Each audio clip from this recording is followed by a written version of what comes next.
Hi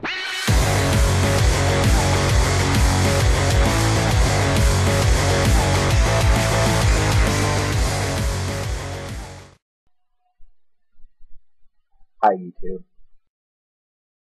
This is Kumbias, and I'm going to be doing some reviews of Supernatural, and this is my first one. So I'm going to be starting with Season 8, Episode 1, and as time goes on, I'll start catching up by reviewing the previous season, starting with Season 1. Soy un gato gordo, dame dinero, soy un galleta güero. So, this is the lowdown.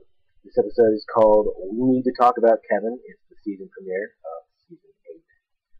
It's a reference to a 2011 film called We Need to Talk About Kevin, which is actually a book by Lionel Shriver. Anyway, the title is a reference to Kevin Tran, who is a prophet, and he can read the Word of God, which are tablets that were written down by God's scribes. This episode reintroduces all the major characters, Dean, Sam, Crowley, and Kevin, explaining where they've been, what they've been doing, where they're going, and what they're going to do now. But that's about it. Nothing more, nothing less. There's a new character that they introduced named Benny.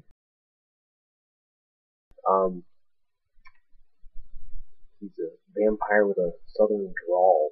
Not really sure what they're doing with him, but he gets introduced. All in all, it's a good story, but it really lacks punch. It's just a setup. So, a good setup, but just a setup.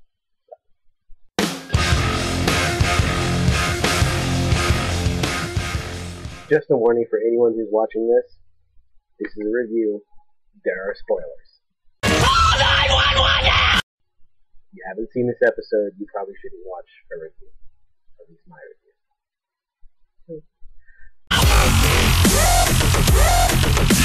Anyway, this episode opens with the obligatory awesome rock montage where they show what happened last season, and then they have this season. Anyway, last we left, Dean was stuck in purgatory, Castiel vanished in purgatory, Crowley has Kevin, and Sam is alone. So we start off with Dean awesomely in full-on Rambo mode, returning from purgatory like a boss. And the first thing he does is cut some crazy glowing stuff out of his arm and pour it into a skeleton.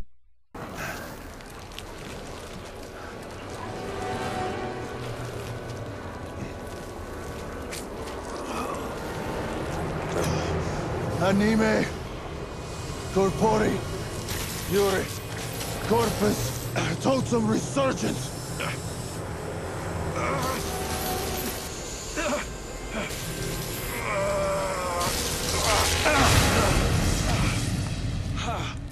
Which we find out is a vampire that he was fighting with in purgatory, helped him escape. So, in return, Dean helped him escape too, and brings him back to life. And then they immediately part ways, because he's a vampire, and Dean's a hunter. We all know how that works in Supernatural. Anyway, we cut to Sam, who's shacked up with a girlfriend and a dog. Yeah, girlfriend. That always works well in Supernatural. Anyway, he's leaving her in the middle of the night to go meet up with Dean at this safe house. So as soon as Sam gets there, he gets ambushed by Dean, who is Rambo style, just testing him with everything. Holy water, borax, silver, and then insists Sam do the same to him.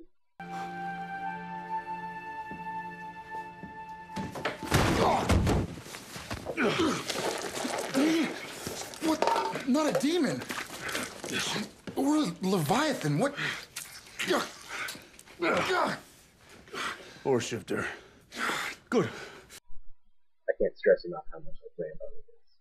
Nothing is over! Nothing! It's kind of awesome.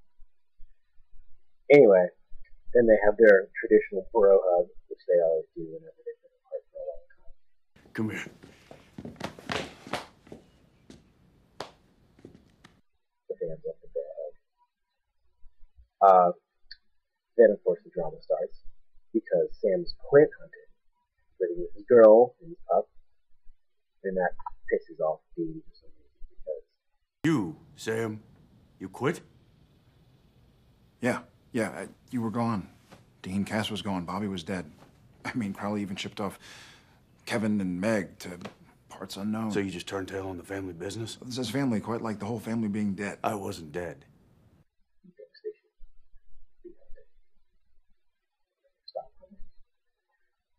Anyway, Dean starts checking all of his phone messages, which he has been ignoring for about a year, and he gets all these missed messages from Kevin, the prophet, who has escaped from Crowley and been on the run forever, and he leaves a bunch of increasingly irate and drunk messages saying that he's in trouble, and then saying that he's fine, and then saying, eat me.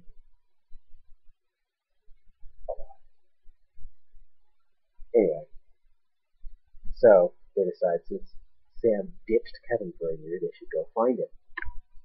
So that's what they go set out to do.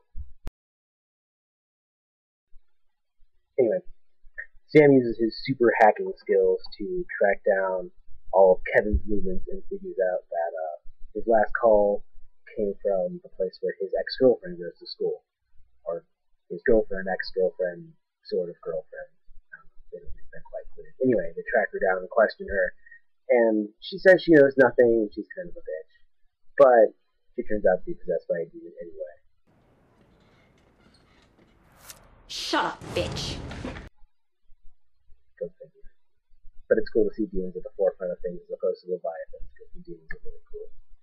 You know, and that's just got that traditional supernatural feeling. Anyway, I'm getting off track. They find Kevin holed up in this shitty little warehouse where he tells them that Crowley abducted him in order to get him to decode the Word of God. Another Word of God. It's a tablet that's all about demons, and he wants to know exactly what it says. So Kevin does his prophet thing, and he prophetizes.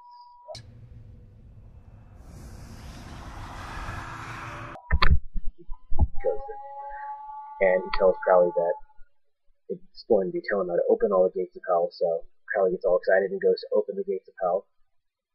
But the tablet doesn't open the gates of hell. It actually tells Kevin how to destroy demons.